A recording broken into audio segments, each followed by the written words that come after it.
So we got new paperwork in the YSL RICO trial. Max Sharp filed paperwork that could change the whole trial. It's about Woody and what happened on January 10th, 2015. It's weird because Max Sharp is saying that Stillwell's not guilty at all. Let's see.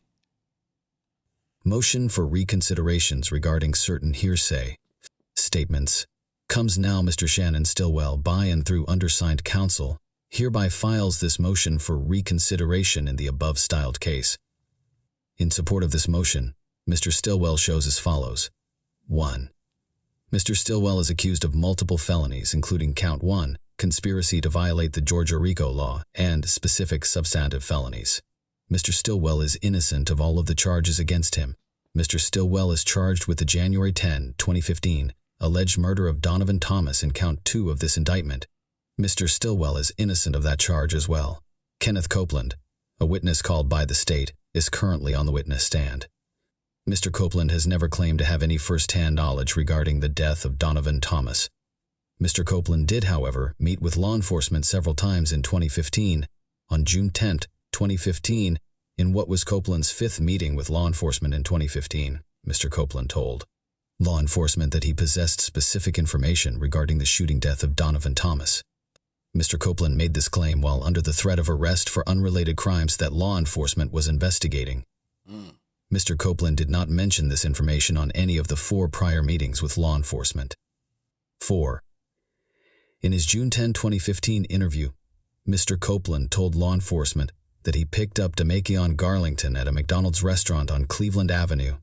On the evening of January 10, 2015, Copeland reported that Garlington walked to his Copeland's car and, while the two men were briefly alone, Garlington told Copeland that they killed Nut.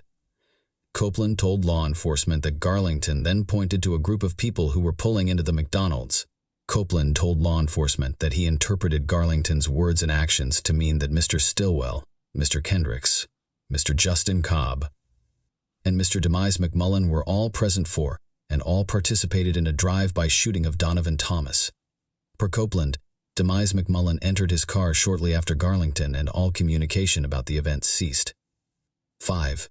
Mr. Copeland is now a sworn witness for the state and is currently on the stand. On direct examination thus far, Copeland has not denied making this June 10, 2015, statement to law enforcement. Mr. Copeland has repudiated the contents and veracity of this prior statement, however. Copeland testified at trial that this conversation with Garlington never occurred and that he fabricated the event to get himself out of legal trouble. Furthermore, Copeland has denied contextual clues surrounding the out-of-court statement, testifying that it was Mr. Stillwell. 1. It should be noted that Mr. Garlington is charged in this indictment. Garlington was severed from this trial, as he remained unrepresented into the winter of 2022. Garlington is not expected to testify at this trial, as his case is still pending. 2. Nut and Peanut were Donovan Thomas's nicknames, and not Mr. McMullen, who got into the car with Copeland and Garlington that evening. 6. Stillwell has challenged the admissibility of Garlington's out-of-court statements on hearsay and confrontation clause grounds. Judge Glanville, who has since been recused from this case, ruled that these statements were admissible as statements of a company conspirator. This ruling does not comport with the U.S. Constitution or the Georgia Rules of Evidence. The plain text OCGA 24-8-801 requires not only that the proponent of the evidence establish the existence of the conspiracy and show that the statement was made during the pendency of the conspiracy, but that the proponent must also establish that the statement was made in furtherance of the conspiracy. Assuming that Garlington actually said these things to Copeland, these statements were not made in furtherance of the conspiracy. To find otherwise simply overlooks, disregards the plain language of OCGA 248-801 and the line of controlling cases that establish that statements that spill the beans, by definition, do not further a conspiracy. See generally Stafford v. State, 312 GA 823, State v. Lane, 308 GA 1020, State v. Wilkins, 302 GA 156, 160-61, US v. Blakey, 960 F2D, 996, 998-99. 3. Mr. Stillwell, through undersigned attorney, filed a motion in Lyman on this matter on September 30, 2022. Judge Glanville eventually considered brief argument and ruled on the admissibility of the statements. Defense counsel was unable to locate a written order regarding the admissibility of Garlington's alleged statements. Garlington has never publicly acknowledged making these statements to Copeland, and that Copeland now denies that Garlington ever made these comments to him. 7. The state plans to elicit testimony from Copeland regarding Garlington's alleged statements. While Copeland is now denying that Garlington made any such statements, Copeland has openly acknowledged that he previously told law enforcement that Garlington made said statements. The state has attempted to improperly introduce the contents of Garlington's statements through recordings of Copeland's prior statements, including his June 10, 2015 interview. The state's method is improper for two reasons. First, Copeland has not denied making these prior statements, and therefore no foundation for prior inconsistent statements has been laid. Second, which is the focus of the motion, Garlington's statements to Copeland, even if uttered, were not made in furtherance of the conspiracy and therefore fail to meet the requirements of OCGA 24-8-801. Wherefore, undersigned counsel. Did you have any involvement in the investigation of the case involving the murder of Donovan Thomas? Yes, ma'am. Just posted up out here. We begin tonight with a developing story. Atlanta police are on the scene of a triple shooting, and one of the victims is a teenager. The shooting happened outside a barber shop, and tonight one victim is clinging to life. Channel 2's Jessica Jaglois is live at the scene where there's still a very heavy police presence. 2015, we had a gang war where every morning when we came to work, it was 40, 50, 80, sometimes 100 shell casings in front of somebody's house. As you can see behind me, there is still quite the active scene here in southwest Atlanta. McDaniel Street is still closed, and it has been for more than 3 hours. That's because there are shell casings up and down the street. Now, I'm told one of the men who was shot, a man in his mid-20s, is in critical condition. Did that investigation include investigation into an organization known as YSL? Yes, ma'am. Motion for fair and constitutional trial comes now, Mr. Shannon Stillwell, by and through undersigned counsel, and hereby files this motion for fair and constitutional trial in the above-styled case. In support of this motion, Mr. Stillwell shows as follows. 1. Mr. Stillwell is accused of multiple felonies, including conspiracy to violate the Georgia RICO law and substantive felonies in this indictment. Mr. Stillwell is factually innocent of the charges against him.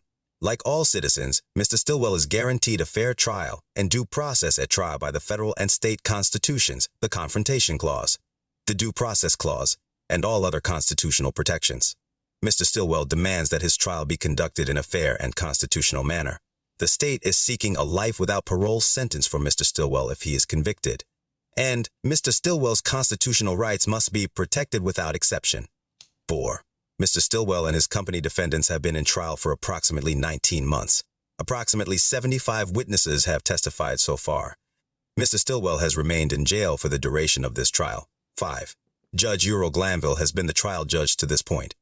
This case has been plagued by discovery violations, lost and missing police reports, and Brady violations. The defense also takes issue with several of Judge Glanville's legal rulings, including but not limited to an overly liberal and unconstitutional application of OCGA 801. Most recently, Fulton County District Attorneys Hilton and Love took part in an ex parte meeting with Judge Glanville. This meeting also included witness Kenneth Copeland and Copeland's attorney, Kayla Bumpus. Neither Mr. Stillwell nor undersigned counsel were informed of or invited to attend this meeting. The same is true for all of Mr. Stillwell's co-defendants and their counsels. 6. Kendrick filed a motion to recuse Judge Glanville on June 12, 2024. Judge Glanville summarily denied said motion. Kendrick's motion to recuse, as well as a similar motion filed by co-defendant Williams, were subsequently considered and granted by the Honorable Judge Rachel Krause. Mr. Williams, through his attorney, has since filed a motion for a fair trial on July 10, 2024.